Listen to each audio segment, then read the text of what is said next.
Hello friends, அனைவருக்கும் வணக்கம். இங்கே சவுந்தர் சிவபிரகாசம் அவங்க கேட்டிருக்காங்க, எஸ்பிஐ பேங்க்கில் கார்டு இல்லாமல் போய் டெபாசிட் பண்ணால் நமக்கு வந்து சார்ஜஸ் பிடிப்பாங்களா அப்படின்னு சொல்லிட்டு கேட்டிருக்காங்க. அதுக்கான வீடியோ தான். நீங்கள் பேங்க் ஒர்க்கிங் டைமில் போயிட்டு நீங்கள் பே பண்ணிங்கன்னா, டெபாசிட் பண்ணிங்கன்னா உங்களுக்கு ரூ. 25 சார்ஜஸ் பிடிப்பாங்க. அதுவே பேங்க் ஒர்க்கிங் இல்லாத டைமில் வந்து நீங்கள் டெபாசிட் பண்ணிங்கன்னா ரூ. 50 வரைக்கும் சார்ஜஸ் பிடிப்பாங்க.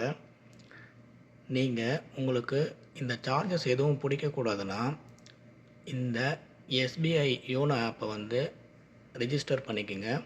ரிஜிஸ்டர் பண்ணிவிட்டு நான் உங்களுக்கு இந்த வீடியோவில் சொன்ன மாதிரி நீங்கள் இந்த மெத்தடில் நீங்கள் ஃபாலோ பண்ணி நீங்கள் டெபாசிட் பண்ணிங்கன்னா உங்களுக்கு எந்த ஒரு சார்ஜஸும் பிடிக்க மாட்டாங்க. ஸோ நீங்கள் ஃப்ரீயாகவே டெபாசிட் பண்ணிக்கலாம். இந்த வீடியோ நீங்கள் கேட்ட கேள்விக்கான பதில் சரியாக இருந்திருந்தால் மறக்காமல் ஒரு கமெண்ட் பண்ணிக்க. மறக்காமல் நம்மளுடைய சேனலை ஃபாலோ பண்ணிக்கோங்க.